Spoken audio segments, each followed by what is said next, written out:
नमस्कार, जनभावना टाइम्स में मैं पारिजात आपका स्वागत करता हूं। जम्मू कश्मीर में टारगेट किलिंग पर एक्शन लेते हुए सरकार ने बड़ा फैसला किया है। मामले की गंभीरता को ध्यान रखकर जम्मू कश्मीर के उपराज्यपाल मनोज सिन्हा ने कश्मीर में तैनात हिंदू कर्मचारियों को सुरक्षित जिलों और तहसील मुख्यालयों में तैनाती का फैसला किया है। हाल ही में आतंकवादी द्वारा एक सरकारी दफ्तर में घुसकर कश्मीरी पंडित कर्मचारी राहुल भट्ट की गोली मारकर हत्या कर दी गई थी।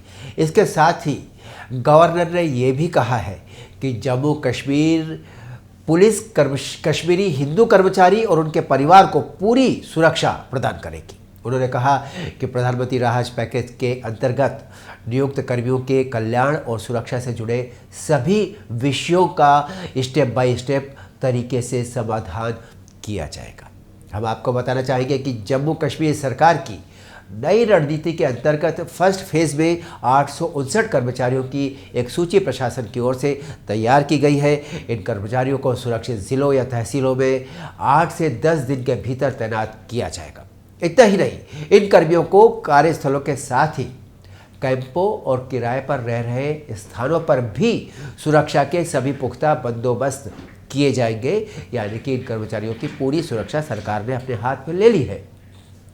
दूसरी तरफ उपराज्यपाल ने यह भी कहा है कि कर्मचारियों के प्रमोशन के मामले में प्रशासनिक सचिवों को निर्देश दिए जा चुके हैं। वे जल्दी ही इन मामलों पर गौर करके उचित कदम उठाएंगे। उन्होंने ये भी कहा कि कर्मचारियों के लिए उपराज्यपाल सचिवालय में स्पेशल सेल भी बनाया गया है।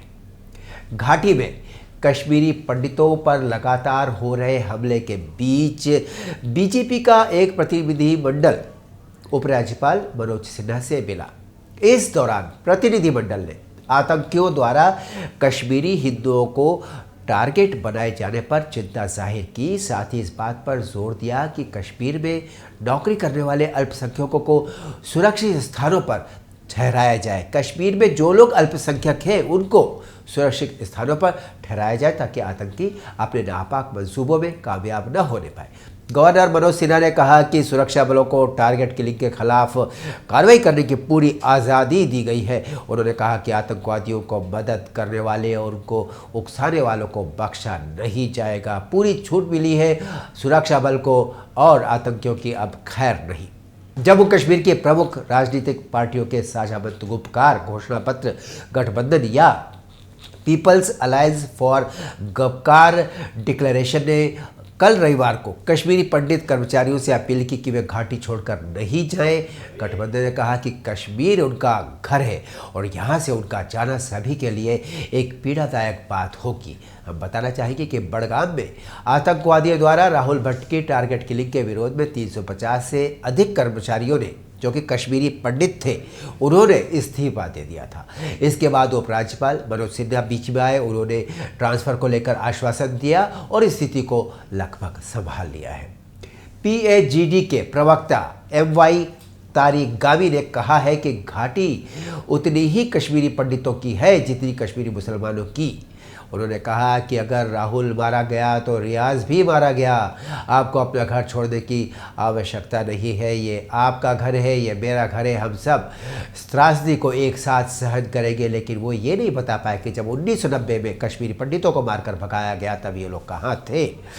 हम बताना चाहेंगे कि सुरक्षा बलों ने बांदीपोरा जिले के अरागाम इलाके के बरार में शुक्रवार को लश्कर ए तैयबा के 2 आतंकवादियों को ढेर कर दिया था। राहुल भट्ट की हत्या के पीछे इनका हाथ था। राजभवन ने उपराज्यपाल की ओर से एक विज्ञप्ति जारी की जिसमें कहा गया कि ये पूरे प्रशासन और देश के लिए संवेदनशील और भावुक करने वाला लम्हा है। हमें आतंकवाद के खिलाफ एकजुट होना चाहिए। इस हमले में शामिल 2 आतंकवादी मार दिए गए हैं। हमने सुरक्षा बलों को पूरी छूट दी है और शेष बचे आतंकवादियों को जल्द से जल्द खत्म कर दिया जाएगा। मैं आपको आश्वासन देता हूं कि हमले की साजिश रचने वाले और उनके समर्थकों को शीघ्र दंडित किया जाएगा। बड़ी बात कही है, बड़ा फैसला है ये, जो कि कश्मीरी पंडितों को जो कश्मीर में है उनके लिए एक राहत वाली खबर है। हम आपसे बहुत जल्दी अगले अपडेट में मिलते हैं। तब तक आप देखते रहिए जनभावना टाइम्स। नमस्कार।